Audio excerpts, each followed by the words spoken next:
En Chine, il y a environ 200 ou 300 millions de gens relativement nantis qui peuvent s'offrir ce qu'on a en Occident. Et en Inde, il y en a dans les 200 millions. Si on fait le total de ces couches de population riches dans les pays en voie de développement, on ne dépasse pas 1,5 milliard de gens, 2 milliards maximum. Il reste donc 5 milliards d'êtres humains qui attendent de puiser dans ces richesses et d'avoir de la nourriture, une voiture, un logement décent, l'accès aux études. La demande pour ces ressources est potentiellement énorme.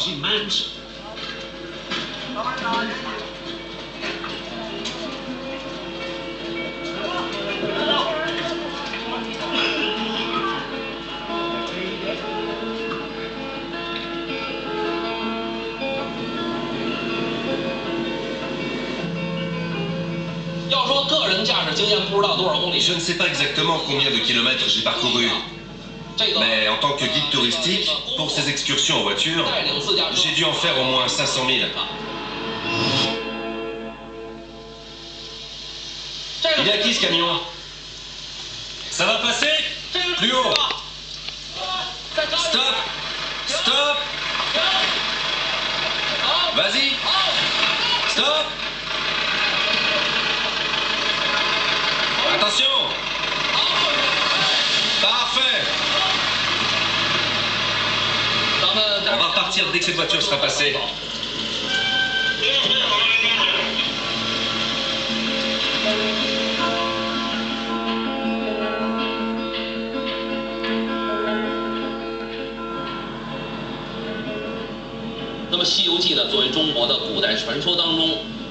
La pérégrination vers l'Ouest est un roman connu de tous les Chinois. C'est une légende mythique dans laquelle un moine, Tang Seng, et ses 3 disciples partent en Occident en quête des préceptes de Bouddha. Je suis comme Tang Seng, le maître. J'emmène mes disciples vers l'Ouest pour qu'ils puissent découvrir le sens profond de la vie et atteindre la connaissance ultime.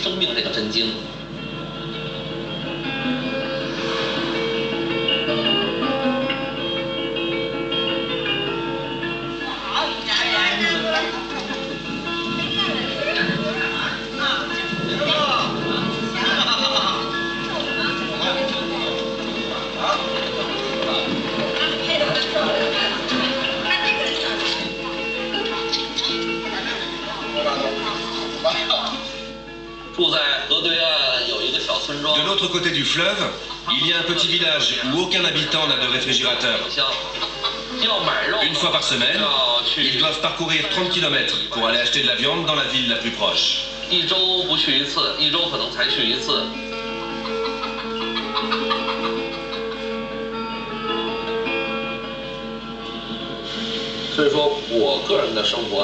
Ma qualité de vie s'est nettement améliorée ces 20 dernières années. Par exemple, avant on avait des tomates uniquement en été et à l'automne, mais jamais en hiver.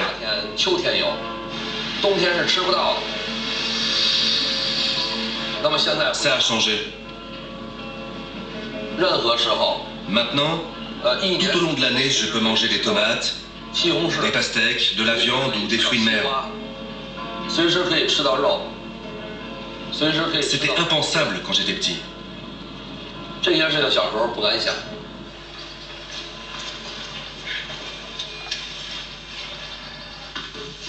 10 jours de vacances.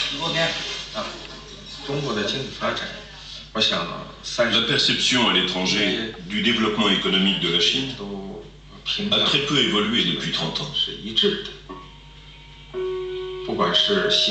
Bien sûr, il y a eu des problèmes. Par exemple, en matière d'environnement.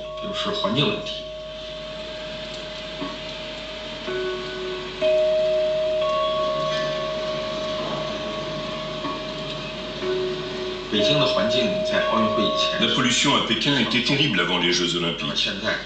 Arrête. Mais maintenant... Arrête. On ne peut pas parler de ça. On a tout fait pour éviter ce sujet pendant tout le trajet. Ce n'est pas ton interview. Tout le monde sait ça, t'as pas besoin de le dire. Arrête. Pourquoi je me tairais? Ce que tu as dit est problématique. On voulait éviter. C'est bon. Non. Écoute-moi. Arrête. Ça fait des années que je trime pour en arriver là. Ça suffit. Tes propos me blessent. Tu comprends? Non. Tes propos me blessent. Alors, l'avenir économique de la Chine...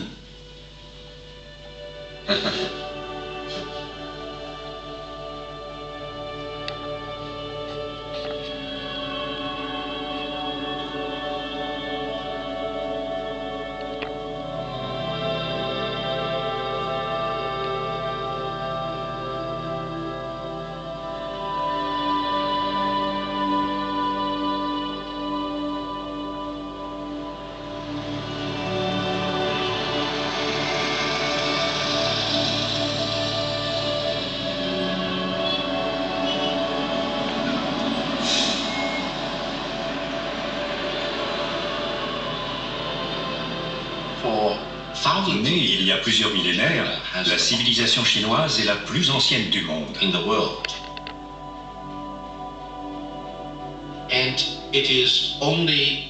Ce n'est que récemment, quand les pays européens ont commencé à s'industrialiser, que la Chine a perdu du terrain.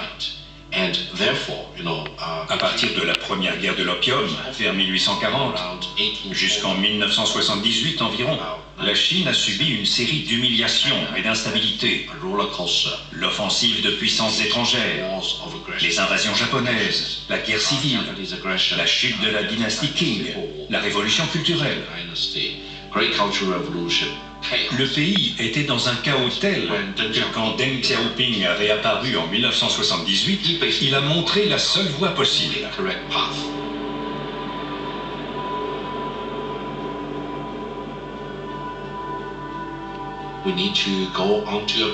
Il a dit, nous devons viser la croissance.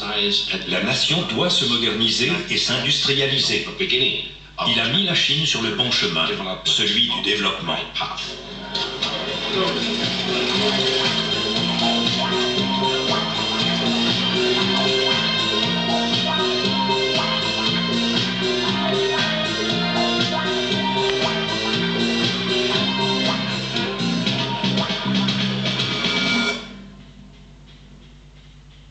Some people have written about natural capital. Certains auteurs ont parlé de capital naturel, celui que fournit la nature. L'air pur, l'eau claire, les forêts luxuriantes, les terres fertiles, et les minerais, le pétrole, les métaux.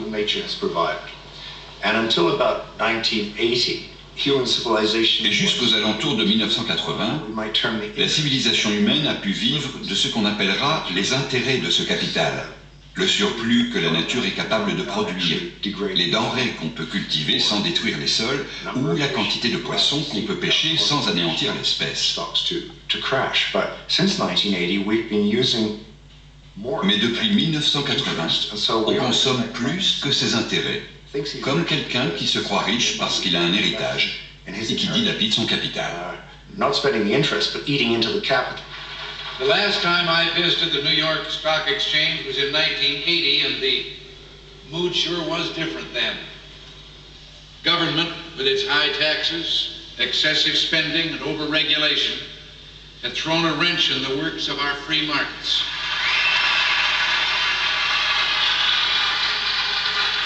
With tax reform and budget control, our economy will be free to expand to its full potential. Driving the bears back into permanent hibernation. That's our economic program for the next 4 years. We're going to turn the bull loose.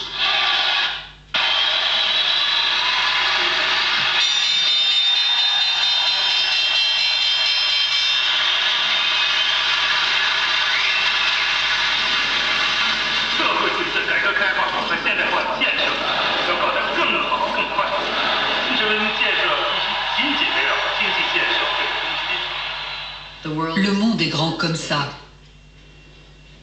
Pas comme ça, ni comme ça. Comme ça. C'est un ensemble fini.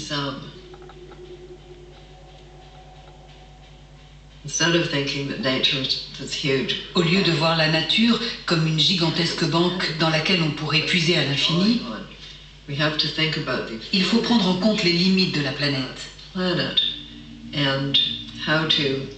et la maintenir en vie, pour que nous aussi, nous puissions nous maintenir en vie.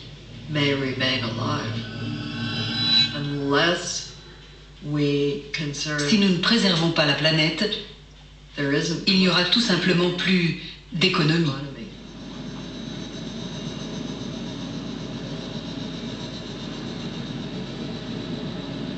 Le chasseur de l'âge de glace est toujours en nous. Ces hommes préhistoriques qui étaient persuadés qu'il y aurait toujours un autre troupeau de mammouths avaient le même optimisme que les traders qui croient qu'il y aura toujours un bon coup à faire la semaine suivante.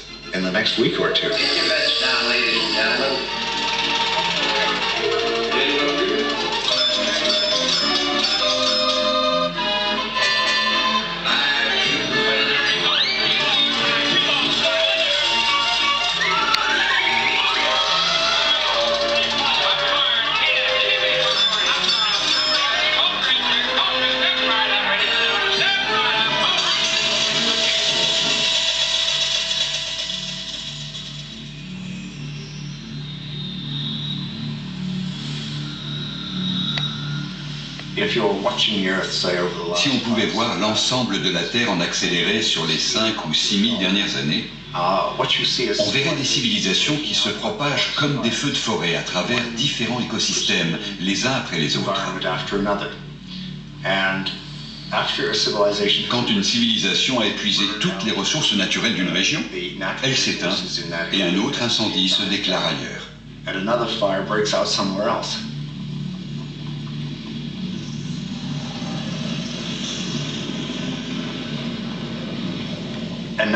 Aujourd'hui, une civilisation gigantesque occupe le monde entier. Et on est obligé de se demander si le concept même de civilisation n'est pas un piège du progrès. Dow plunged more than 500 points yesterday. It was the biggest Dow decline ever. De la crise financière américaine. And our economy seemingly on the brink of collapse.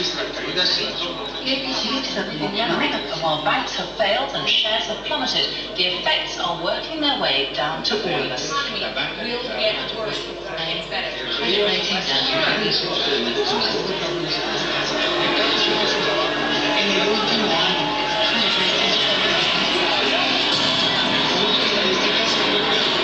The economy turn around? Yes. I'm not an economist, but I do believe that we're growing.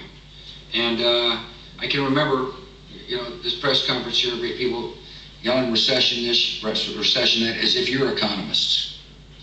And I'm an optimist. I believe there's a lot of positive things for our economy. La foi dans le progrès est devenue quasiment religieuse, fondamentaliste, à l'instar de la dictature des marchés financiers qui se sont effondrés récemment. On est dans l'illusion qu'on peut laisser libre cours au marché, comme on a laissé libre cours à la technologie en pensant qu'elle résoudrait les problèmes qu'elle a elle-même créés. Je rapprocherai ça de l'illusion religieuse qui a causé la perte de certaines civilisations par le passé.